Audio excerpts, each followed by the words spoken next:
Anything dating related you want to get off your chest? It's too vague, but I can answer like the same question if there is something that bothers me.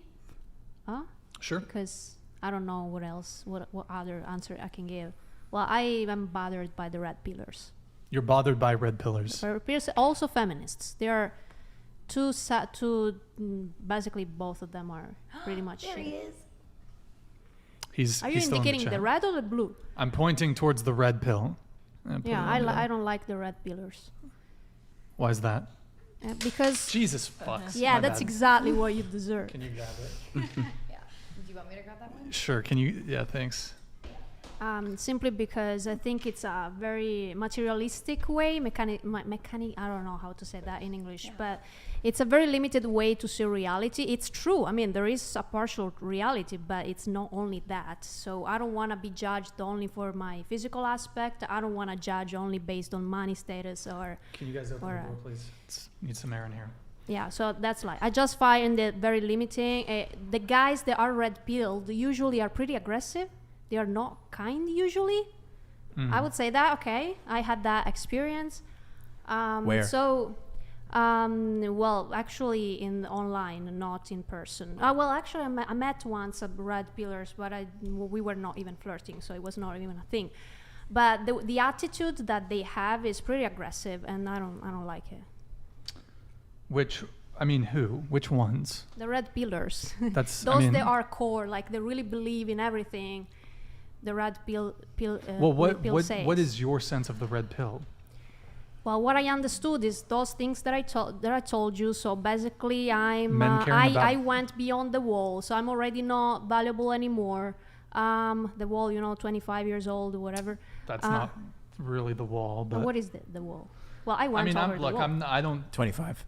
Is it 25? No. In I Japan it studied. is. Oh, well, in China or Japan it is. But China, Japan, Asia is even Korea. worse. And I don't really sell myself as someone who's like a guru in the space. I don't consider myself a guru. I just consider myself a guy who's somewhat has some knowledge of the topic. Victor donated $210. Thank you, man. I am a Victor right here.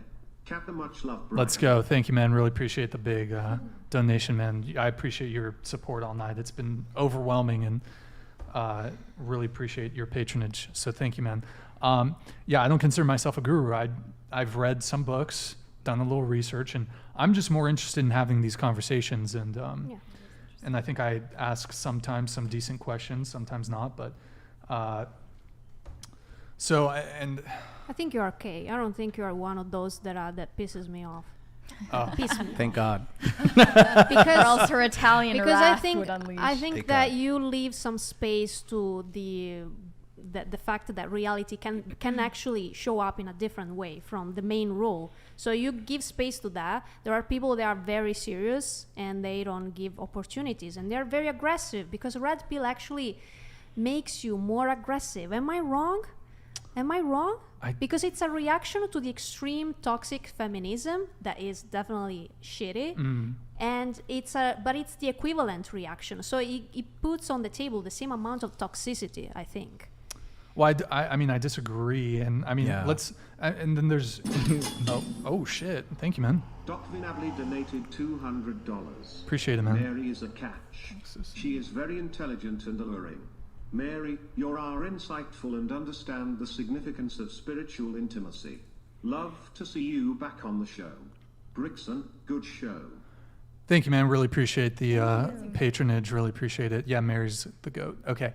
And Mary, I want you to come in here in a sec on the feminism stuff, but I don't think red pill is necessarily the counter to feminism, because feminism is red pill is really only within the realms of dating, really. I mean, many people who are red pill look towards, for example, men's advocacy, and there is some relation, but the antidote to feminism, I don't know if there's an antidote to it, but the opposite side of it I was about to say the opposite side of feminism is men's rights and men's advocacy, but that's not true, because I think people who consider themselves men's rights advocates are actually much more based in reality than feminists, which is feminism is this dogma and ideology that's... Well, even the red pill or even the red pill can become an ideology, a dogma. But red pill's more so related to like intersexual dynamics and dating. It's not really like but feminism is like wage gap and patriarchy, which red pill people are happy to debunk. However, red pill is primarily concerned with dating. But isn't there, and I'm asking you because I'm not sure, the story of the gynocracy, or so that the society gynocentric. The society is society's ruled gynocentric. Well, isn't there a response to feminism in a way? Well, gynocentric society, that's not suggesting that society is ruled by women. That would be a matriarchy. Right. Gynocentric, what I think the term gynocentric society is, that society, when it comes to the patriarchy, okay, men are privileged in society. However, gynocentric society would suggest that actually we cater to women in actuality. I don't know, is that a fair... Yeah, it's called gynocentric social order. Yeah. I don't know if I feel like I didn't define it The quite red well pill enough. is basically understanding the truth of what's going on between men and women for sexual attraction. Like typically guys used to think like, women are sugar and spice and all that's nice and they can never do anything wrong and happy wife, happy life. And a lot of guys have realized like those little like sayings are actually a false reality, and they compare the blue pill with people who believe in that false reality. Mm-hmm. But the reality is what we see in the modern dating place today. Like, women want guys of high status. They're typically looking for a guy that's better than them. Those are the certain things but women look also for other things. They are not mentioned by the right. red pill. Though that is actually mentioned in the red pill too. Yeah. Like what, for example? Apart the three things? What do you mean? Like the money, status, and physical attraction. What else is taken into consideration when a woman gets attraction for a man? Ideally, they want a guy that can have alpha qualities and also beta qualities, which is like, alpha seed, which is like, providing a high quality mate, high quality children. And then the beta size, which is like financial provisioning. Ideally, a woman wants a guy that turns around sexually and can also be like a financial provider. And that's all. But most guys typically fall into one category or another. And that's all. I mean, women don't look for anything else when they look for a long-term relationship. Just if you can provide for my future kids, that's enough. If you're attractive enough, rich enough, that's fine for me. Mm-hmm.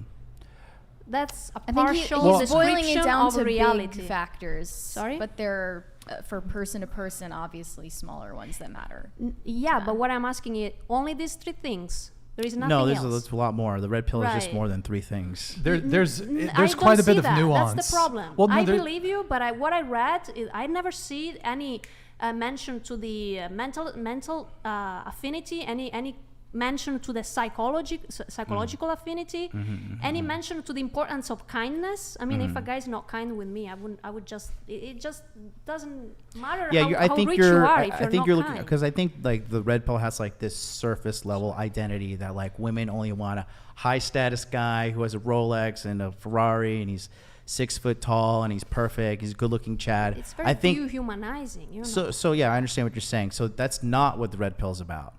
But a lot of people just like the shortcut answer is like just become a high value man or attempt to become a high value man. The real red pill answer is talking about like what's going on with the sexual dynamics between men and women.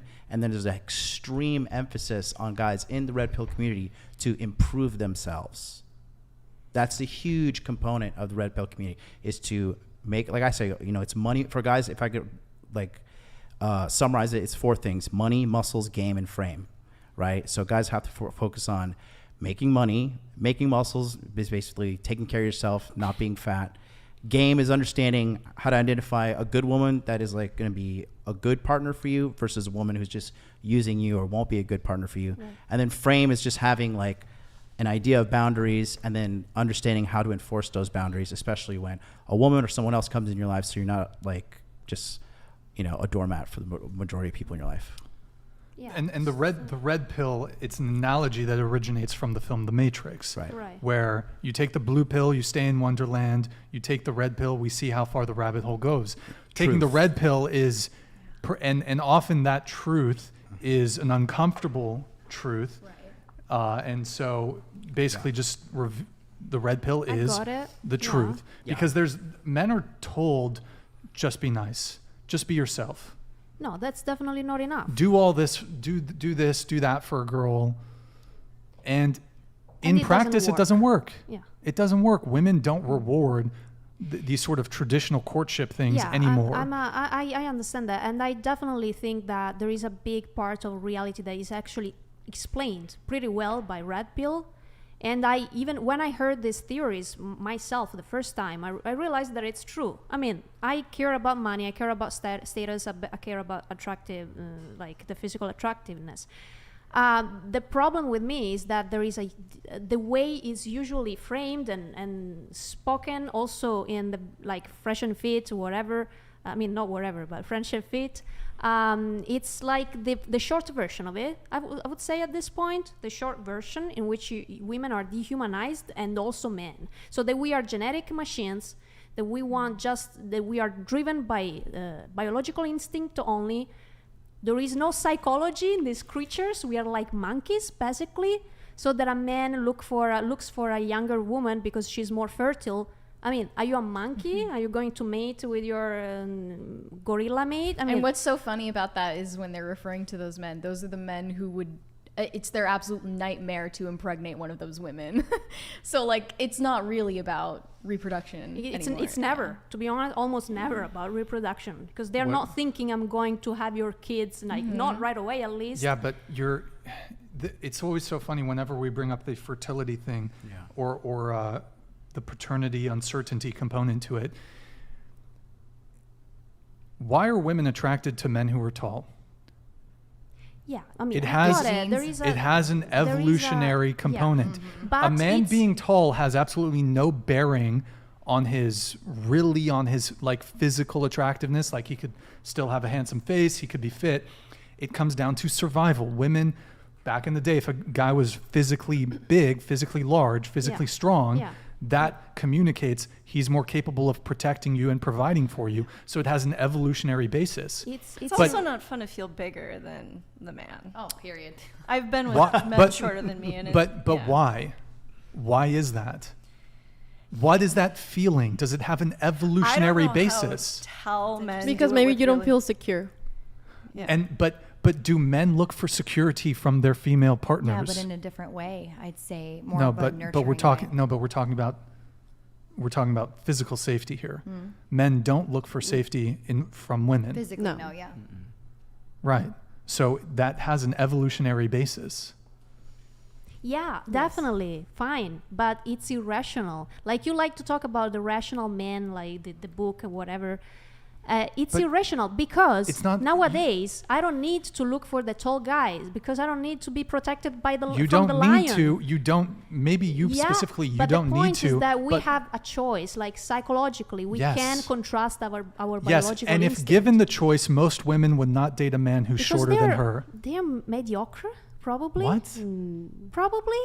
The men are mediocre. No, the women. I mean, women. Women are mediocre. No, women. They're only driven by biological. Women with the 6-foot standard. Fine, but what I'm saying is that when you would exclude a guy that you like that would be a good fit with you. If you would let me answer his question, I could downplay a lot of what you're saying right now, and it's what I'm seeing in this area. Women are giving up sex very easily here, and these are young women because they want to feel there is easy. There is more women in this area than men. That's what's driving a lot of this casual sex. Yeah. So women feel in competition with one another. They're giving up sex. Sex is sacred, in my opinion. Men have this. I have my pick of the litter. Closer to the mic, please. I have the pick of the litter. Men aren't being held to a standard that they once were held to. So what he's trying to say is the red pill is encouraging men to be these alpha, hold yourself accountable, stoicism, all that kind of stuff, because women have really lowered the bar. Wow. And I get nervous on mic. No, so we were specifically. You're doing a great job. You're doing a great job. We were specifically talking about height here. Would you date a guy who's shorter than you? I have. I have twice. Is that optimum? Because you They were literally just said incredibly 2 minutes. kind. You Yeah. literally just said 2 minutes ago you don't want to feel small as a woman. Yeah, that's what my issue was. So you and have the I ick. am an insecure woman. So I speak for a lot of women because it stems from when I was in my early 20s and had Okay. Sure. Okay. Yeah. What about you? Would you date a guy who's shorter than you? I have dated someone, but deep down I feel like something was missing, that I didn't feel safe. Maybe was in conscience, but Here, can you scoot your mic that way for me, please? why? There you go. That's good. So I will, yes, but at the same time, I do like to feel safe. So that's you're why in a we relationship, correct? Yes. How long have you been dating one? You said a 1 year and a half. 1 year and a half, yeah. How tall is he? Is he Six- taller than you? Yeah, he's like this. How tall are you? 5'7", How tall is he? 6 something. MMA guys are short. What? Jiu-jitsu guys are short. I used to work at Gracie Yeah. Baja. You're right. A guy who's 5'7", who's a black belt in jiu-jitsu or an MMA guy is much more capable of defending you than a 6-foot guy who's Agreed. had no martial arts training. Okay. How tall is you? You said you've been dating a guy for 9 months. How maybe. tall is he? Well, he's 6 feet tall. Oh, there it is. There it is. Yeah, so but I dated guys that were even like high like me, short like me. sure, Or but your less than- current boyfriend I is dated 6 only feet. 2 guys that were 6 feet. Yeah, but I mean, it's That's not. well, I six- swear, 6 I swear, feet- it's not related with that. I was not Look, looking for a relationship some years ago. That's the point. That's fair. That's fair enough. But 6 feet is 2 inches above the average male height in the United States. Yeah, so well, I mean, okay. It's convenient for you to say, "Well, I don't really care about I've that." been- Yet your boyfriend is 6 feet tall. I've been attracted by men that were shorter, and because That's fine. I mean, it's definitely Women The are also point- worried about the short man complex. Fair enough. The point that's I'm another trying thing. the point I'm trying to make is, generally speaking, look, not all women, however, most women have a fairly strong preference to date a guy who's I know tall. that.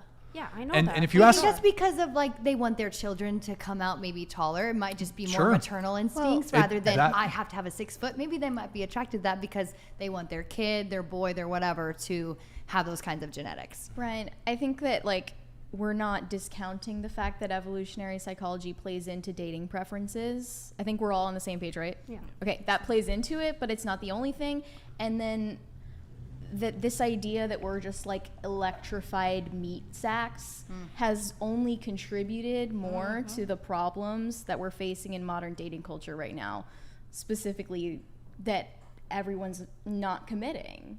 We're not seeing 2 bodies just people- basically masturbating with one another. Yeah, exactly. Yeah, and you know what? Birth control is a huge Agreed. part of that. Agreed. Taking the You're entire on birth risk Yeah, I'm not on birth control. out of I don't agree. having Never mind. sex. Yeah. Taking the risk out of Did a you high hear risk about activity. how when a woman comes Breed off me. birth control, she'll actually lose some attraction to the man she her was? attractions Yeah. change. my So gosh. she's attracted Yeah. to higher T guys Yeah. after Yeah. she is off Wow. hormonal I heard- birth yeah, control. That because- just shook me a little because like, You're- wow. No, because what I have heard that birth control will make women more attracted to guys who are a bit more feminine. But it's because when you're on hormonal birth control, your body basically is behaving as if you're pregnant. So you're looking for a guy who is more nurturing, lower T slightly, who is able to protect you and provide for you while you're in this vulnerable state of pregnancy. And women can be on hormonal birth control for years and years at a time. Your body thinks it's pregnant for years and years at a time. You're emotionally dysregulated. You have weight problems, digestion problems, hormonal acne, stuff like that. Period. Yeah, and it gives you basically a fake period, which is not a period because you're not ovulating. And it's a huge problem, I think, morally as well. A lot of people would disagree with this, but it's taken all of the moral hazard out of a high-risk activity, which is casual sex. Yeah. Oh, yeah. So unless we somehow make birth control, socially stigmatized, if not in my ideal world, Good illegal, luck. then we're Good gonna luck. stay in this mess. We're gonna stay sitting in our dirty diapers. Be free, chat. Be free. Yeah. I took off members only mode, so you guys can all jump in now. Word. The thing is, though, is like there's no way that at least the cat's in the out of the US, bag, right? Yeah. So that's where I get so black-pilled with modern dating is like, as long as we have birth control, we're kind of screwed. So Like who's it's driving taking the ship? all the Have birth risk control? We out should of not using have. women Who's for their driving the bodies. ship for these standards, though? Do you think it's men? Because I hear men actually trying to step up and take accountability, I hope and they are. women here are loud. I'm going to get a lot of hate for this, and I still haven't brought up the whole thing we talked about with that Facebook group. But the women population right. here We'll talk about that. Yeah. is we very shouldn't loud have- with man hating. They don't want the patriarchy. They don't want Go the start your own thing then. masculine- Let me know how that works out for you. Yeah. I mean, this what we're living in right now is how it worked out for us. Yeah, And no. no, I don't think anybody is satisfied with this. No, I mean the problem is women. The market is flooded with pussy. That's the bottom line. It's just flooded with pussy, and like girls go out with a guy like on a Starbucks date, and you know he's raw dogging her like an hour later. You know, first time meeting the guy, like knowing the guy within 1 to 2 hours. I think it's because women look for connection and closeness from sex, and it's this simulacra of it that they get from hookups. Good word. Well done, Mary. Simulacra. Well, men are pursuing the big O from the woman. A lot of men say that they get off when the woman gets off. But a lot of women are faking it because they want the feeling of the man choosing them, thinking if I give him the sex and fake the orgasm, he'll pick me. Shit, that's Yeah. terrible. It's like giving Don't him fake. this egoic validation. Don't fake orgasms, Yeah. ladies. Don't fake. I don't know orgasms. who is telling women that having casual sex will make a man commit to them. Movies. The feminist Why movement. the hell? Why do they believe that? But the feminist movement doesn't Maybe even they frame it want to as have- something to be desired for a man to commit to you. So where does it come from? This Maybe insidious they don't want to lie. have a relationship, just they want to have sex. Many women, no. I mean, think mean, about the I love this reasons stuff. that women want to have sex, though. It's not just pleasure. Yeah. It's what Andrew Tate was just talking about in that clip. It's a deeper connection. Men are looking for it too. But there are many. It depends also on what is your age. Like many guys, like many undergraduate here, they just hook ups, men and women, and they're not really looking for sex. That's for because love. usually Because that's all the But do girls. they Society really today, analyze that's their what's own driven. motivations? Because there is more freedom. They Do do they what really want. think about their own And that's a motivations problem, I for guess. promiscuous sex? Freedom is a problem. I don't know about that. I would never want to go. They back have to everything the 40s, in their the plate now. 30s. So We were already Like he screwed said, in the pussy's 30s all and over the 40s because place. birth control was But possible. what is the problem with the Wait, I birth thought birth control? control was in the 60s. Yeah. No, that started in the 20s. I don't understand Yeah. what's Yeah. the problem Wait. with the birth And control. it was normalized, especially with even like pastor families, where the dad is a pastor, the mom is, she takes birth Why? control because it's part of their image. I Like thought birth hormonal control. hormonal birth control didn't come around until the 60s. no, if I'm- 1920. In the Am I- It was in 1920s. it was in the 20s, and also Planned Really? Parenthood was founded before the 60s. That was in Right, I shouldn't believe that was be- in the 20s. Shouldn't be any birth Should we talk control. about I do not abortion now? get the Well, point. that's you don't want to talk about that, Dun, so dun, dun, we'll leave that off the table. But like, Yeah, next time, next show. But won't be here. So we don't need. We and should then not. you know what? Have you had- Feminism existed before No, birth definitely control not. in the 1800s. Seneca So- Falls Convention, Big L. And if you want to go all the way back, you can talk about the Industrial Revolution, which disrupted the home. And if you want to go back even further, Let's we go can back, talk baby. about the Enlightenment. Let's go back, yo. And then if you want to go back before that, Let's it's the go back printing to press. fucking- yo, so let's- really, yo, we yo, need yo, to yo. abolish the printing press. Let's go back to Mesopotamia, son. I sound schizophrenic right now, but I don't care. Did you read Sex Mesopotamia. at Dawn? Have you read that? Sex at Dawn. You No, might wanna read. Oh, I that goes haven't. back. Okay. Yeah. Okay.